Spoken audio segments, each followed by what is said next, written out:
Tutasın melek. Tutasın sağ ol. Ne kadar. Yakışsan kızım. Çocuklar da burada koysun bunları. Çabuk. Su kabuğu dağıdılar kızım. Haydi. Gözde vereceğim de güzelim.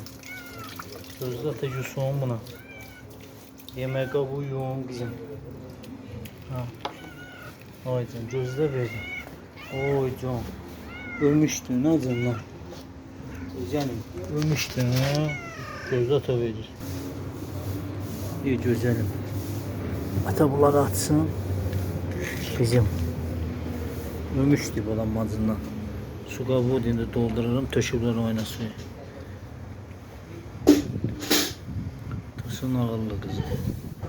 Ölmüştü ağzından, atası geldi buna yemeğe vermeye.